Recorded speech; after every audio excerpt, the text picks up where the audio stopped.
Hello friends, చాలా రోజుల తర్వాత మళ్ళీ మీ ముందుకు వస్తున్నాను. ఇకపై ఎలాంటి గ్యాప్ లేకుండా మీకోసం కొత్త కొత్త వీడియోలు తీసుకురావాలని నిర్ణయించుకున్నాను. మీకు నచ్చే మంచి కంటెంట్ అందించడానికి నా బెస్ట్ ఇస్తాను. ఇంతకాలం నన్ను ఆదరించిన మీ అందరికీ హృదయపూర్వక ధన్యవాదాలు. మళ్ళీ మన ఛానల్ను ముందుకు తీసుకెళ్లడానికి మీ ప్రోత్సాహం నాకు చాలా అవసరం. వీడియో నచ్చితే లైక్ చేయండి, మీ ఫ్రెండ్స్తో షేర్ చేయండి, అలాగే ఛానల్ను సబ్స్క్రైబ్ చేసి మన ప్రయాణంలో భాగం అవ్వండి. ఇక ఆలస్యం చేయకుండా వెళ్ళిపోదాం ఇవాల్టి మన హారర్ స్టోరీలోకి. కాకినాడ ఎక్స్ప్రెస్. మిత్రులారా, రైలు ప్రయాణం అంటే మనందరికీ సరదా. కిటికీ పక్కన కూర్చుని చల్లని గాలిని ఆస్వాదించడం ఒక అందమైన అనుభూతి. కానీ అదే రైలు ప్రయాణం మీ జీవితంలో ఆఖరి ప్రయాణం కాబోతుందని ముందే తెలిస్తే, మీరెక్కిన రైలు పెట్టెలో మనుషులు కాదు, చనిపోయిన శవాల ఆత్మలు ప్రయాణిస్తున్నాయని మీకు అర్థమైతే, అది 2012 సంవత్సరం చలికాలం. గుండెల్ని వణికిస్తుంది. కాకినాడ నుంచి సికింద్రాబాద్ వెళ్లే ఆ ప్యాసింజర్ రైలు రాత్రి 11 గంటలకి స్టేషన్ నుండి బయలుదేరింది. ఆ రైలు చిట్ట చివరన ఉన్న S9 బోగీలోకి ఒక యువకుడెక్కాడు. అతనికి తెలీదు తాను ఎక్కింది రైలు పెట్టె కాదు, ఒక కదిలే శ్మశానాన్ని అని. ఆ రాత్రి ఆ బోగీలో ఏం జరిగింది? ఆ కటిక చీకట్లో అతనికి ఎదురైన ఆ భయంకరమైన రూపం ఎవరిది? వెన్నులో వణుకు పుట్టించే ఆ నిజం తెలియాలంటే ఈ కథను చివరి వరకు వినాల్సిందే.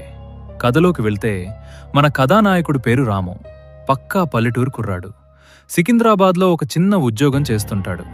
ఆ రోజు ఊర్లో వాళ్ళమ్మకి ఒంట్లో బాగోలేదని వారం రోజులు సెలవు పెట్టి వచ్చాడు. మళ్ళీ అర్జెంటుగా ఆఫీస్లో పనుండడంతో సోమవారం పొద్దున కల్లా సికింద్రాబాద్ చేరుకోవాలి. కానీ ఆ దేవుడు రాముకి ఏ ఎక్స్ప్రెస్ రైల్లోనూ రిజర్వేషన్ దొరకుండా చేశాడు.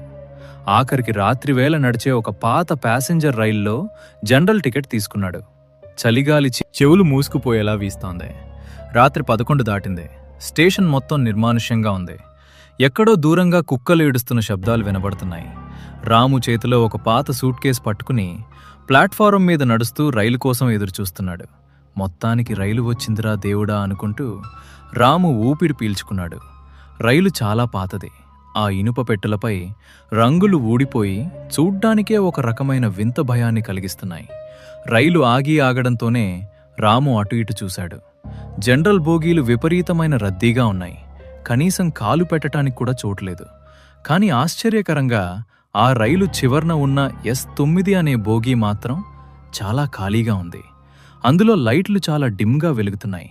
లోపల ఎవరో 4-5 మంది మాత్రమే కూర్చుని ఉన్నట్టు చీకట్లో కనిపించింది. రాము ఇంకేం ఆలోచించలేదు. పొద్దున కల్లా సికింద్రాబాద్ వెళ్లడం ముఖ్యం అనుకుని ఆ S9 బోగీలోకి అడుగుపెట్టాడు. అతను లోపలికి వెళ్ళగానే వింతగా రైలు తలుపు తనంతట తానే ధబాల్ మని మూసుకుపోయింది. తలుపు శబ్దానికి రాము ఒక్కసారిగా ఉలిక్కిపట్టాడు. వెనక్కి తిరిగి చూస్తే తలుపు గట్టిగా లాక్ అయిపోయింది. సరేలే, పాత రైలు కదా, గాలికి పడుంటుంది అనుకుని సర్దుకున్నాడు. బోగీ లోపలి వాతావరణం చాలా వింతగా ఉంది. బయట చలికంటే లోపల ఏదో ఐస్ ముక్కల మధ్య కూర్చున్నంత చల్లగా ఉంది. నోటి నుంచి గాలి వదిలితే పొగలొస్తున్నాయి. రాము ఒక విండో సీట్ చూసుకుని కూర్చున్నాడు. తన సీటుకు ఎదురుగా ఒక ముసలాయన తల వంచుకుని కూర్చునున్నాడు. ఆయన ఒంటి నిండా తెల్లటి దుప్పటి కప్పుకునున్నాడు. కాస్త దూరంలో ఒక చిన్న పాప, ఆమె పక్కన ఒక ఆవిడ కూర్చునున్నారు. ఎవరూ ఒకరితో ఒకరు మాట్లాడుకోవడం లేదు. అందరూ నిశ్శబ్దంగా బొమ్మల్లా కూర్చునున్నారు. రైలు పట్టాల మీద వెళ్తున్న శబ్దం తప్ప ఆ బోగీలో మరే శబ్దమూ లేదు. రైలు వేగం పుంజుకుంది. చీకటిని చీల్చుకుంటూ పొలాలు చెట్ల మధ్య నుంచి దూసుకుపోతోంది. రాము కిటికీ బయటికి చూశాడు.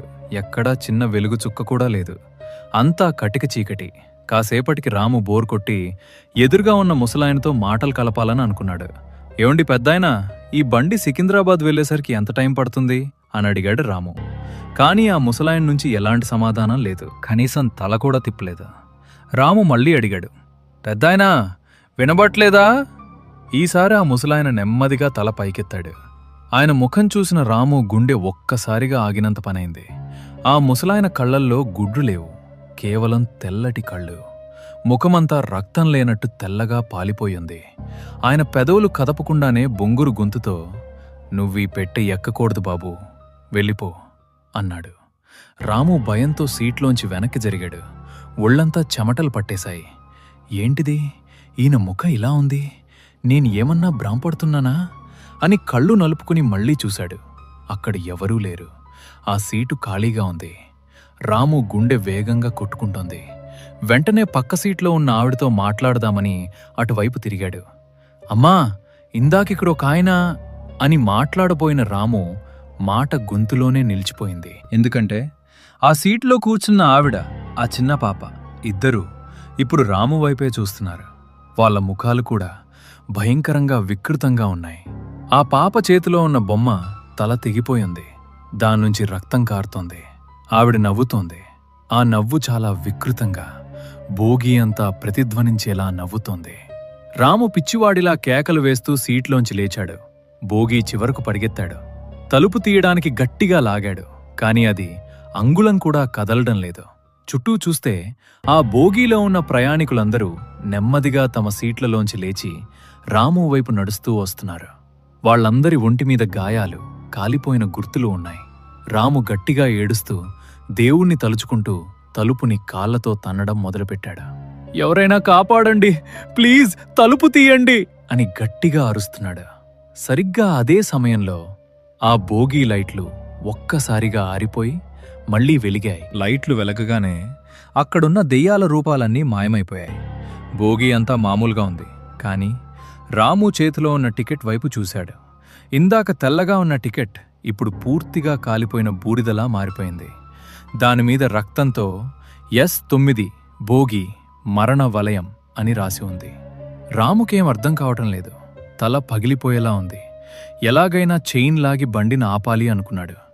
భోగి మధ్యలోకి పరిగెత్తి పైన ఉన్న ఎమర్జెన్సీ చైన్ని గట్టిగా పట్టుకుని లాగాడు. బ్రేకులు పడిన భయంకరమైన శబ్దం వచ్చింది. రైలు ఒక చీకటి అడవిలాంటి ప్రాంతంలో ఆగిపోయింది. రాము ఎలాగోలా ఒక కిటికీ గ్లాస్ని పక్కకు జరిపి ప్రాణాలు గుప్పిట్లో పెట్టుకుని బయటికి దూకేశాడు. చలిగాలి తగులుతుంటే అతనికి కాస్త ప్రాణం లేచొచ్చినట్టు అనిపించింది.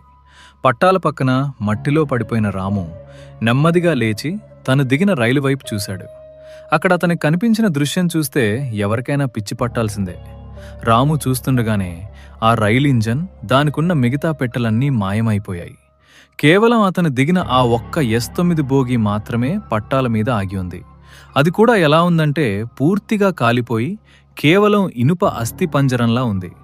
ఆ కాలిపోయిన ఇనుప పెట్టె లోపల నుంచి మనుషులు కాలిపోతుంటే వచ్చే భయంకరమైన అరుపులు, ఏడుపులు వినబడుతున్నాయి. రాము భయంతో వెనక్కి పరిగెడుతుంటే చీకట్లోంచి ఒక టార్చ్ లైట్ వెలుతురు అతని ముఖం మీద పడింది.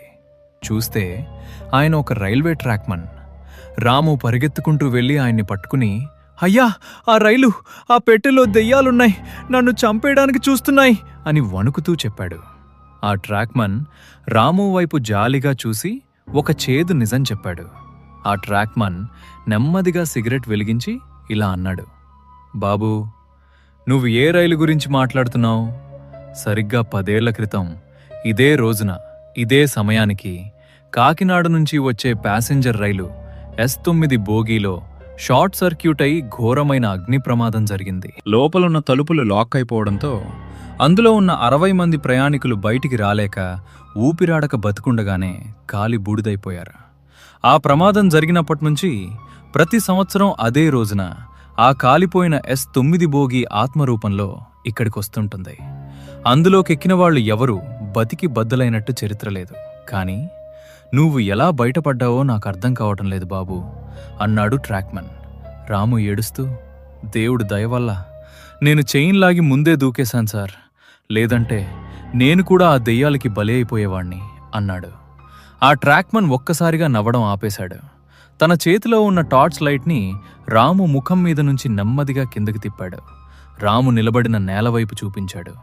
రాము కిందికి చూశాడు. అక్కడ పట్టాల పక్కన మట్టిలో ఉన్న రాముకు కాళ్ళు లేవు. అతని శరీరం గాల్లో తేలుతోంది. అంతేకాదు, ఆ మట్టిలో ఒక శవం పడి ఉంది. ఆ శవం ముఖం చూస్తే అది మరెవరిదో కాదు, స్వయంగా రాముదే.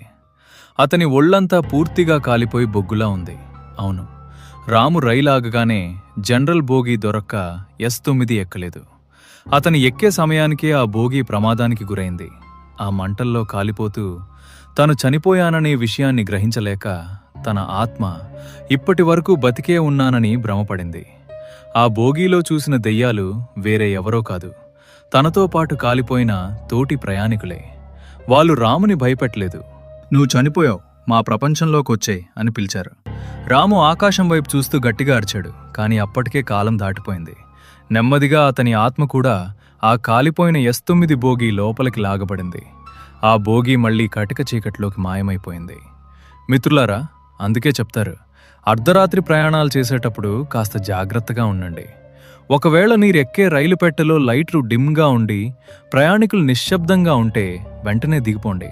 ఎందుకంటే మీరెక్కింది S9 బోగి కావచ్చు. ఈ కథ మీకు నచ్చితే వెంటనే లైక్ చేయండి, షేర్ చేయండి. మీ రైలు ప్రయాణాల అనుభవాలను క్రింద కామెంట్స్లో చెప్పండి. మరో భయంకరమైన కథతో మళ్ళీ కలుద్దాం. అంతవరకు సెలవు. ఇంతవరకు మీరు ప్రీవియస్ వీడియోస్ చూడనట్లయితే ఇక్కడ కనిపిస్తున్న ఐ బటన్ క్లిక్ చేసి చూడండి.